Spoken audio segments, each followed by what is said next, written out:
Assalamualaikum students, I hope you're all doing well. This is Inia here with another video from STEM International. History book 7 को continue कर रहे हैं. Unit 1 हमने last video में start किया था. We talked about कि किस तरह से medieval Europe जो है that was a particular period और उसको कैसे डिवाइड किया था in different phases. आज जो है वो हमने देखना है कि one particular thing, Magna Carta, जिसको हम कहते हैं the first written charter of human rights, वो क्या था, किसने जो है उसको इंट्रोड्यूस करवाया था.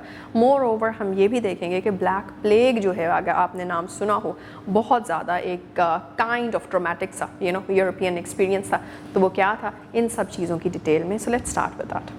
एंड दिस हैपेंड जब इंग्लैंड का जो एक नया किंग आया, किंग जॉन, और किंग जॉन ने आते ही वहाँ पे देखा कि लोग जो हैं वो कितना एक्सप्लॉइट हो रहे हैं, और इतने एक्सप्लॉइटेशन के अंदर कोई भी किंगडम सर्वाइव नहीं कर सकता. कोई भी किंग आ जाएगा ना, वो कुछ अरसे तक रहेगा और उसके बाद वहाँ से उतार दिया जाएगा. क्यों? क्योंकि लोग ही खुश नहीं हैं. तो लोगों को कैसे खुश किया जाए? लोगों को उनके राइट्स दे दो थोड़े बहुत, ताकि उनको फील हो कि फ़ाइन हमारा ख्याल रखा जा रहा है. So that is exactly what king John did.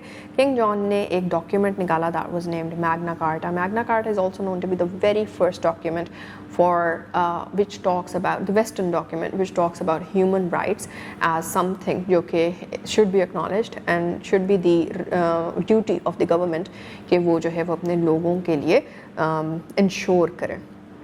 अच्छा जी, इसके बाद से जो है वो आपकी पॉलिटिकल हिस्ट्री जो इंग्लैंड की है वो चेंज हो जाती है, क्योंकि अब यहाँ पे आम इंसान के राइट्स की बात जो है छिड़ चुकी है. 100 years वॉर इसी के बाद स्टार्ट हो जाती है. अभी तक यूरोप के अंदर स्टेबिलिटी नहीं आई, लड़ाइयाँ और सिर्फ लड़ाइयाँ हो रही हैं. क्यों? क्योंकि एक बहुत वास्ट किस्म का पावर वैक्यूम रोमन एम्पायर के गिर जाने की वजह से बन चुका था. एंड नो किंग और no one was stable enough और स्ट्रॉन्ग इनफ कि वो पूरे उतने ही एरिया के ऊपर, जिस तरह एक रोमन एम्पायर वहाँ पे था, वो अपना जो है वो कॉन्कर करके उसको स्टेबली चला सकता. सो एनी हाउ, इंग्लैंड और फ्रांस की आपस में जो है वो लड़ाई हो जाती है. अब ये दो यूरोपियन स्टेट्स हैं और इन दोनों यूरोपियन स्टेट्स के बीच में आपस में लड़ाई हो गई. So this basically stage there for 100 years. क्यों? क्योंकि एडवर्ड III तब इंग्लैंड के जो थे वो बादशाह थे, और वो फ्रांस के अगेंस्ट वॉर इसलिए करते हैं क्योंकि वो कहते हैं कि फ्रांस भी हमारी ही जो है वो रूलिंग एरिया में आएगा. इसकी वजह से क्या होता है कि दोनों जो कंट्रीज़ हैं वो वॉर में चली जाती हैं, और ये 100 साल तक जो वॉर चलती है, इसका कॉन्सिक्वेंस इज़ वेरी एविडेंट, जो हम बैठ के इमेजिन कर सकते हैं कि वो अपने रिसोर्सेज एग्जॉस्ट कर देते हैं. और इसी टाइम की वजह से, क्योंकि सारे पैसे अब जा रहे हैं आपकी मिलिट्री चीज़ों में, राइट, वॉर के जितने भी, या सोल्जर्स को पहुंचाने हैं रिसोर्सेज, या फिर आपने अपने न्यू वेपन्स बनाने हैं, सो एंड सो. इस वजह से बाकी के जितने भी डोमेन्स हैं, हेल्थ सेक्टर है, और एजुकेशन सेक्टर है, ब्ला ब्ला ब्ला, ये सारी की सारी चीज़ें जो हैं वो कॉम्प्रोमाइज़ हो गई, जिसकी वजह से लोग जो हैं वो सोशो इकनॉमिक डिप में चले गए. सोशो इकनॉमिक डिप का मतलब ये कि वो पुअर से मज़ीद पुअर होते जा रहे थे. उनके पास खाने को नहीं था, उनके पास रहने को एक सही एथिकल जगह नहीं थी, जिसकी वजह से उनकी जिस तरह से स्वैम्प्स में रहते हैं उसी तरह से उनकी जो है वो हालत हो चुकी थी. And it was that point of misery कि वहाँ पे जो चूहे थे उनकी इतनी तादाद हो गई थी, और उसमें लोग आराम से चूहों का साथ ही रहना शुरू हो गए थे. दे वर लाइक कोई बात नहीं, इट्स टोटली फाइन. तो वहाँ पे एक आउटब्रेक आता है चूहों में, जिसकी वजह से वो इन्फेक्शन जो चूहों में होता है पहले, वो इंसान को ट्रांसफ़र हो गया. And this was the time which is known as the black plague in Europe.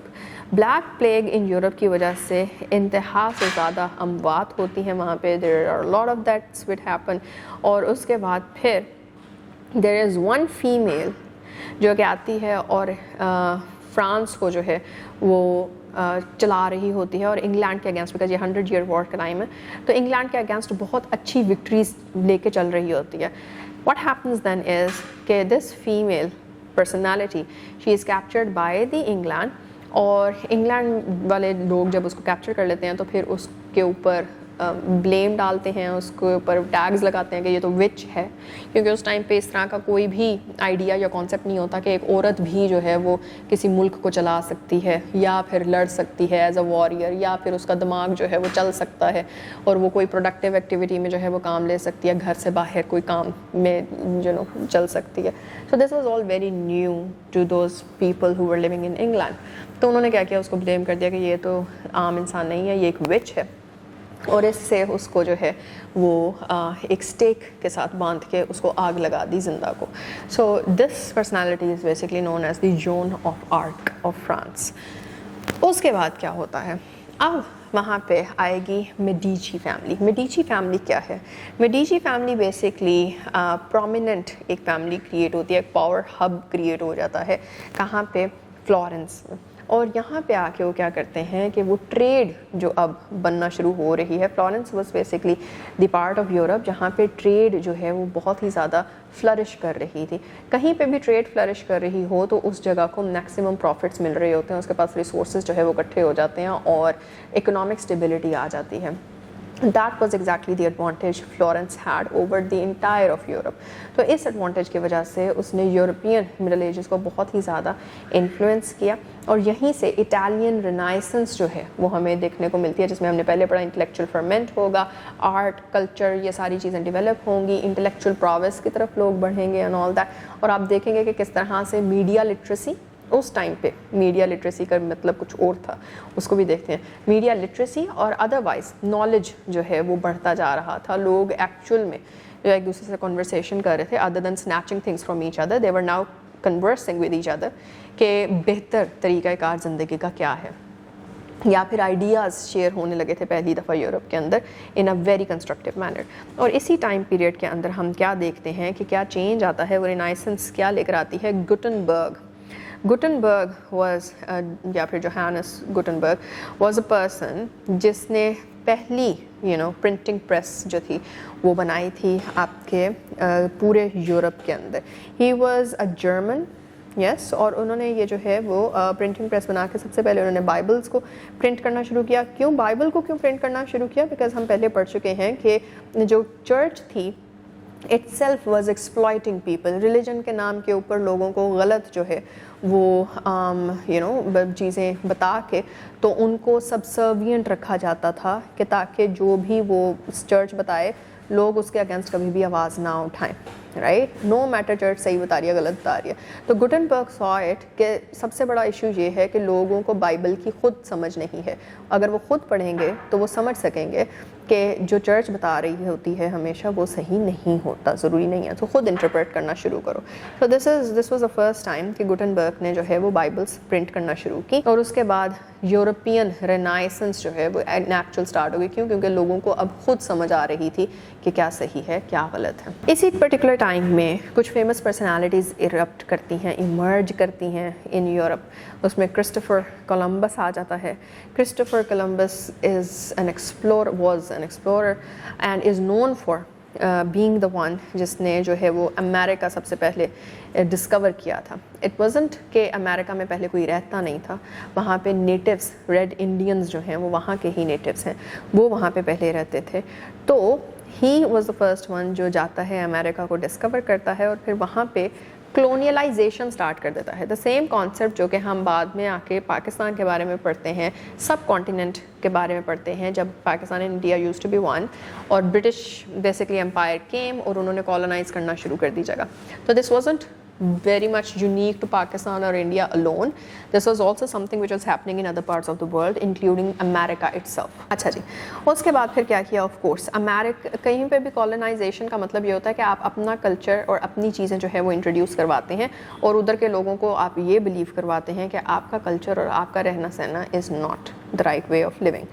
तो this was basically what he started off. उसके बाद फिर चंगेज़ खान की इमर्जेंस हमें दिखती है. चंगेज़ खान की इमर्जेंस क्या है?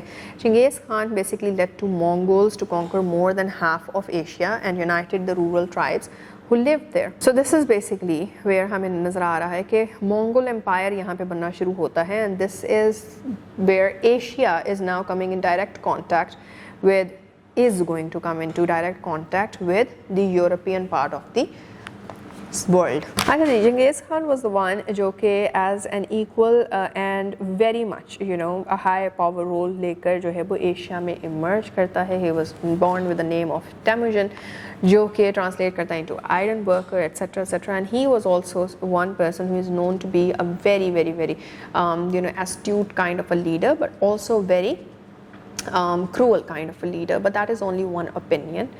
जो सारी स्टडीज़ जो हैं वो बनी है from the western point of view. Anyhow next, George Washington जो हैं he becomes the first president of America. Now this is happening जब कॉलोनाइजेशन हो गई, और कॉलोनाइजेशन के बाद the American are basically going forward with कि नहीं हम अपनी स्टेट खुद बनाएंगे, और ये डी कॉलोनाइजेशन का जो है वो टाइम पीरियड स्टार्ट हो गया है. जैसे सब कॉन्टिनेंट में Pakistan and India went like we are going to rule our own countries ourselves. इसी तरह से American went like we are going to rule our country ourselves. तो अमेरिकन रेवोल्यूशन यहाँ पे जो है वो स्टार्ट होती है by George Washington. Declaration of independence जो है वो साइन की जाती है, and this is when United States basically develops, और उसका पहला governmental structure made by its own people comes into being. उसके बाद Benjamin Franklin, also a very well known politician, scientist, inventor and author, and as well as diplomat, is one of the founding fathers of United States of America. Or he was one of the signers of the Declaration of Independence, which was basically formulated by George Washington. उसके बाद ये आ जाता है कि उसकी contribution क्या है Benjamin Franklin का, कि he was the one who basically first recognized the discoverer of electricity. He was the first recognized discoverer of electricity. तो पहली जो ये इलेक्ट्रिसिटी और पावर जनरेशन की बात आती है तो it was basically Benjamin Franklin.